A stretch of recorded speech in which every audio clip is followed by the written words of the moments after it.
Comment cela est-il possible? Lors d'un trek dans les montagnes, John tombe sur une structure en acier, en grande partie enfouie sous la neige. De quoi s'agissait-il?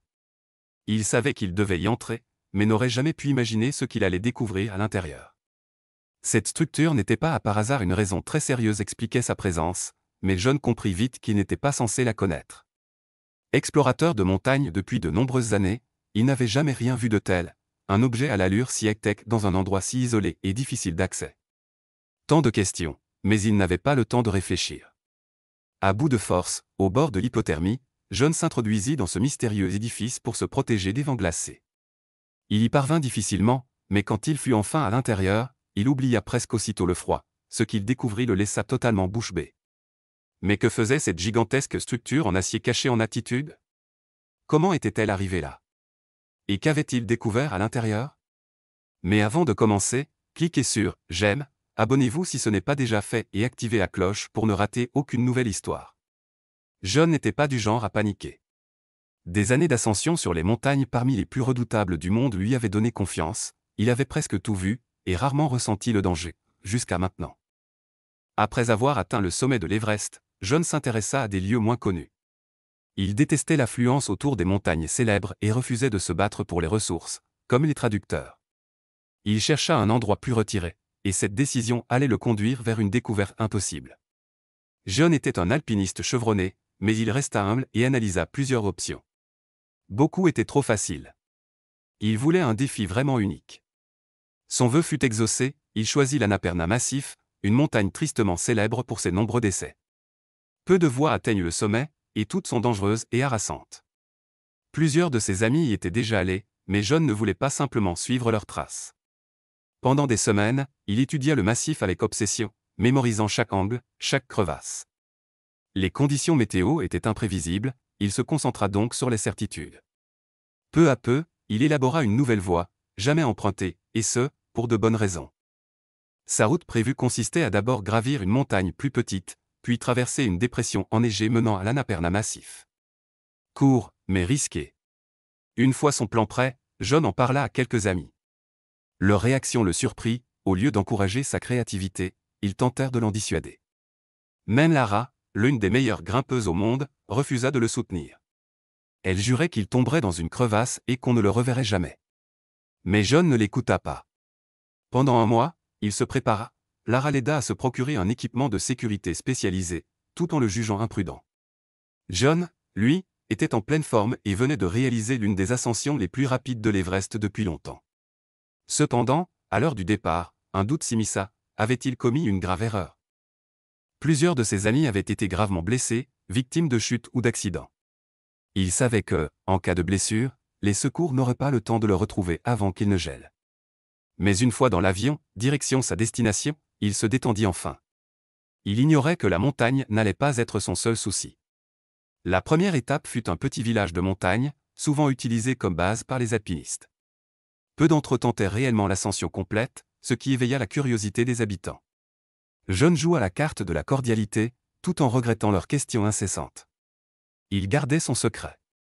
Il savait qu'il valait mieux ne pas révéler sa destination pour éviter qu'on l'en dissuade. Mais un guide local, manifestement trop intéressé par son projet, parvint à le faire fléchir. Le guide insista pour qu'il emprunte une autre route, évoquant les nombreux morts, même sur des chemins plus faciles. D'une grande connaissance du massif, il citait avec précision des événements anciens.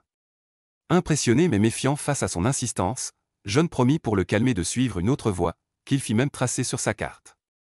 Dès le lendemain matin, John se leva à l'aube, lissa ses affaires et gravit discrètement la montagne. D'abord sur la voie indiquée, puis, arrivé à une bifurcation, il bifurqua vers son itinéraire initial. Ce n'était pas simple, mais il progressait bien, campant pour certains soirs.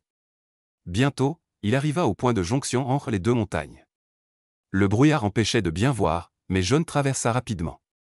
Il n'était plus qu'à une pente escarpée de la montagne principale, mais, en réalité, les deux monts ne se reliaient pas, juste neige et glace. Paniqué, il évalua les options, remonter le premier versant ou redescendre. Le froid devenait dangereux. Pendant qu'il choisissait, quelque chose d'obscur dans la brume attira son regard. Avait-il fait demi-tour? Ce n'était pas un rocher, la forme était presque ronde. John ne savait plus quoi penser. En s'en approchant, il songea qu'il hallucina, alors qu'il n'était pas à une haute altitude.